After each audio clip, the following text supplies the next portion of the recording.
Yo, what is good, everyone? This is OJ over here from PlayerEssence, and welcome to the PE news video. Today we got a bunch of great topics for you guys, so let's go ahead and jump right into the news. So NieR Automata for PC will launch day and date with the PS4 version. Square Enix has announced. This was also announced at the PlayStation Experience 2 as well, showing off the game. So the PC version of NieR Automata will launch the same day. PlayStation 4 version in the West, confirmed March 7th in North America and March 10th in Europe and Australia. Square Enix has confirmed that to PC gamers. So the PlayStation 4 release date was announced back at the PlayStation Experience 2016, which was this past weekend, and a press release issued by Square Enix this morning reconfirmed that release date, but the listed for PC was just a general 2017. Well, now we have some confirmation that it is coming day and date with the PS4 version. Great news for PC fans, whereas some games like Watch Dogs 2 actually took a little bit longer, a couple weeks to come out on the PC. Looks like Square Enix is getting everything locked down as far as the PC version, and let's just hope the PC version runs as well as the PS4 version, because sometimes you see with some of these console developers that the PC versions don't come up to snuff, or there's some issues at launch. We've seen it with various games from Batman to just a bunch of other stuff. I think even, what is it, Dishonored 2? Dishonored 2 is having some issues on PC, so let's hope the PC version is good, because if that version is good, if it's really good, I'm actually thinking about getting it on the PC, just because that's going to be the superior version if the developers really take their time on it and make sure that it's a quality PC version. So I'm really looking forward to seeing how that works out, because NieR Automata actually looks really good and a very different style from the first game. All right, moving on to the next story here. We've got Capcom is looking to revive some of its old IP. So this is a hot button issue all the time. It's like never wrong. Like, you can never be wrong if you title a video like, when is Capcom going to revive its old IPs? Or is Capcom going to revive its old IPs? Well, it looks like they're finally looking into this. So here's what major developer and publisher Capcom had to say in a press release, saying that they are looking to revive some of those long forgotten franchises, which this all falls into the whole like Mega Man and Dino Crisis and so many others. But here's what they had to say in the press release. So quotations: in addition to regular major title releases each fiscal year, Capcom is currently focusing on reviving series that have not had new entries recently or otherwise dormant IPs. Beginning with Marvel vs. Capcom Infinite, a return for the series following a 5-year hiatus, Capcom looks to enhance its corporate value even further by utilizing its library of rich content. So this is very good stuff, and I think Nintendo and Capcom can really work together in tandem for the Nintendo Switch.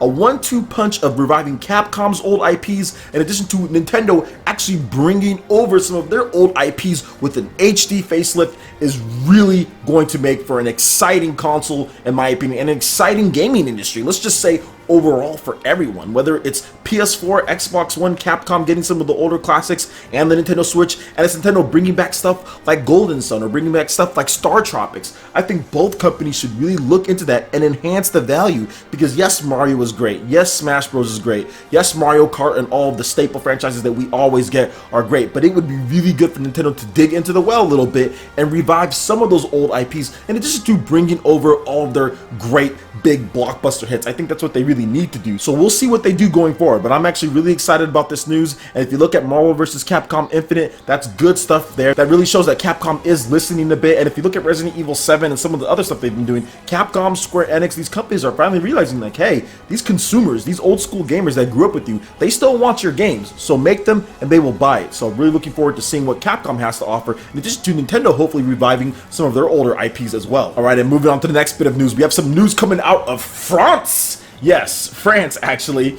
They're talking about the iterations of Pokemon. So Pokemon Sun, Pokemon Moon, big sellers, right? We've already talked about this, sold over 3 million copies here in North America. It's selling even more in Japan. The UK sold over 380,000 copies. Well, news have come out that France has shipped over 425,000 copies in the first week of the release. That is a new record. In comparison to past release, Pokemon X and Y sold 125,000 copies. Pokemon Omega Ruby and Alpha Sapphire sold a total of 180,000 copies in the first week. Pokemon Sun and Moon is absolutely blowing out the previous games. You would think that Pokemon X and Y would have had like the biggest thing, because that was the first next generation Pokemon game. But this is what I'll tell you guys right here, and this is what's important. You guys really need to listen to what I say here. Presentation and graphics really matters, especially in today's day. I'm telling you, there are people who looked at Pokemon X and Y, then looked at Pokemon Sun and Moon and said, man, this looks a lot better. The presentation, the style, the gameplay, all of that matters. But man, the graphics, yes, they're not amazing, obviously, compared to like PS4 and Xbox One, but you just have to go back and compare them. The models and just the engine and everything that's going in Pokemon Sun and Moon just has Pokemon X and Y destroyed. I know they had some of that stuff in Omega Ruby and Alpha Sapphire, but I think they really perfected it, and it's just that the Pokemon designs, the characters, everything is just great in Pokemon Sun and Moon. I really don't have many negative things at all to say about it. I still think that the online, obviously, friend codes, they're trying to work around that, but that's still probably an issue. But overall, the game is amazing. I'm still playing it. It's a massive hit, and this is going to be big, huge news, huge business for Nintendo going forward. I like to tell people, yes, Mario's the mascot, but Pokemon is the horse. Pokemon moves systems, Pokemon moves copies. It never goes out of style, Pokemon. Never does. Doesn't matter what generation you are in. 20 years ago, Pokemon was popular. 20 years later, Pokemon is popular. The fact that I grew up playing Pokemon and now my daughter's growing up playing Pokemon, it's just insane just to see this franchise mature and grow over the decades, and it's not slowing down. When the next Pokemon games roll out, all they got to do is just continue pumping out the quality. The formula's great. They switch up things. Really cool stuff. Really happy for Pokemon Sun and Moon, selling over 425,000 copies in France. Big stuff there. Can't wait to see what they do next. And lastly, we've got some news that was already rumored and said out there that it was going to happen, but we just got a confirmation because EB Games has confirmed pretty much that USB-C charging cables shows up for the Nintendo Switch. So the upcoming accessories for the Nintendo Switch platform have already started to appear at EB Games, and the first accessory shown off, USB-C charging cable, which those of you who are new to iPhones and MacBooks, those are the super fast charging cables you can get with those devices. So Nintendo has not confirmed this at this point, but according to the listing and the rumors that we've heard, looks like this is pretty much as good as a go, because these charging cables are really going to charge super fast. Like, I have a USB-C cable. Yo, those things are quick. The newer phones are using them. iPhones, of course, are using them. So that's really good stuff. This is a fast charging cable. So it's going to be a lot faster than the Wii U's charging. No more proprietary charging. So that's one of the things that people were really upset with as far as the new Nintendo 3DS. Doesn't come with a charging cable. It's a proprietary cable. You have to go buy your own. Well, this time, maybe if they want to do something, it's like, hey, you have these USB-Cs. Obviously, you want it to come with one, but the fact that if you lose it or something like that, you might have another one already in the house, or you can just buy them from something else. So really cool stuff there. I'm really excited to see what else as far as accessories go with the Nintendo Switch, because there's so much stuff that they can do with this. There's so much customization that they can do with this, and it's going to be really interesting because it's coming up soon. All right, we've got January 12th, 13th. That's when the whole presentation, Nintendo Direct / hands-on media event is going down in New York and in Japan. So I'm really excited to see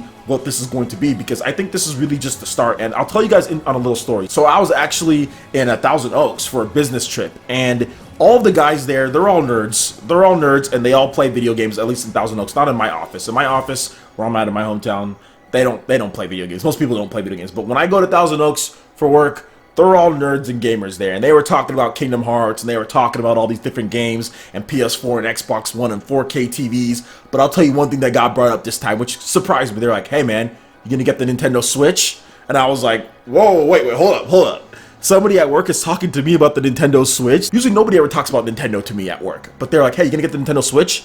And I was like, yeah, I'm gonna get the Nintendo Switch. They're like, yeah, I'm thinking about getting that too. And these are hardcore PS4 and Xbox One fans. So here's the thing, guys. I don't think that's the thing for everyone, but here's the thing, guys. It already has more leeway than the Wii U, because I remember when I first started working there, the first thing someone said about the Wii U in the office that everybody said is like, yo, Super Mario Run is coming out on the iPhone.